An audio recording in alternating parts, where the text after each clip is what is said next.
In the 1870s, Kansas was the frontier of the American dream. Families traveled west in covered wagons, chasing land, wealth, and a fresh start.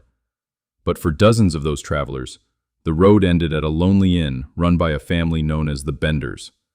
This wasn't just an inn, it was a slaughterhouse disguised as hospitality. The family that lived here would go down in history as America's most twisted murder clan, the Bloody Benders. The family was made up of John Bender, his wife Elvira, and their two children, John Jr. and Kate. At least that's what they claimed. Some historians believe they weren't even related, but together they presented themselves as a family running a simple homestead. On the surface, they seemed normal. They tended crops, sold food, and rented out rooms to weary travelers. But behind the wooden walls of their inn, they plotted something far darker. Kansas in those days was filled with migrants. Farmers, traders, and families often traveled alone, carrying cash, livestock, and belongings. The Benders saw opportunity. Their inn sat right on a popular trail. Guests came in hungry and tired. Many never came out. The setup was simple but effective. Guests were invited to sit at the dinner table, with their back against a curtain. Behind that curtain stood one of the Benders, usually the father or son, holding a hammer. Kate, the daughter, played the role of charm. She was young, attractive, and claimed to be a spiritual healer. Travelers often trusted her, believing she could cure illness or offer guidance. She would distract the guests with conversation, and when the time was right, she'd give the signal. That's when the hammer came down, a single brutal blow to the skull.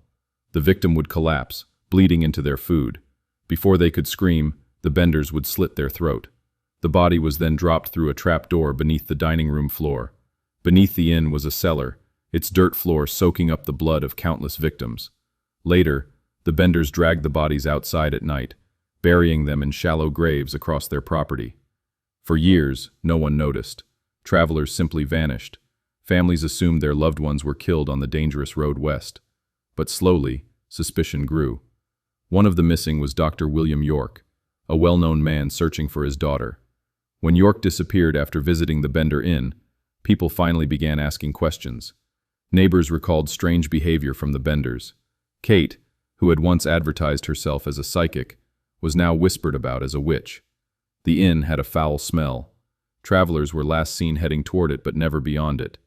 In 1873, a search party arrived at the Bender property. What they found horrified the nation. The cellar reeked of death. Stains covered the walls and floor. Outside, shallow graves gave up their secrets. The first body exhumed was Dr. York.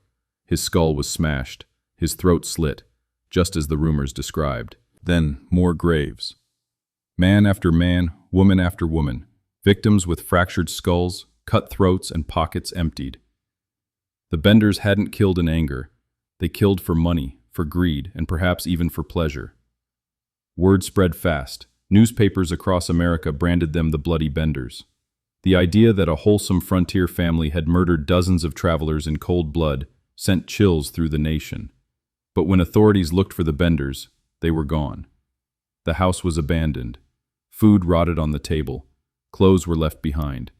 The family had fled into the dark prairie and vanished. A manhunt swept across Kansas. Rewards were offered. Bounty hunters claimed sightings.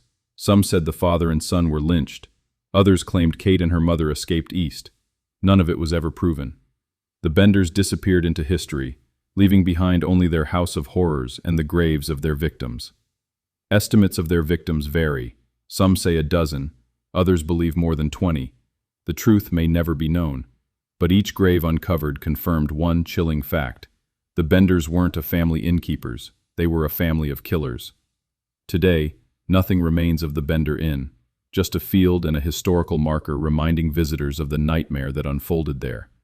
But their story still echoes in American folklore. The Bloody Benders became a cautionary tale about trust, about the darkness that can hide behind a smile, about the danger of strangers on the open road. The family that killed together left a legacy of terror. Their victims were fathers, mothers, children, all lured by food, charm, and false hospitality. And the mystery that still haunts us is not just how many they killed, but how a family could murder together, night after night, without mercy, without hesitation. The Bloody Benders remain a symbol of how evil can wear the mask of family, and how sometimes the greatest danger lies not on the road ahead, but inside the home that offers you shelter. The Bloody Benders, America's Murder Inn.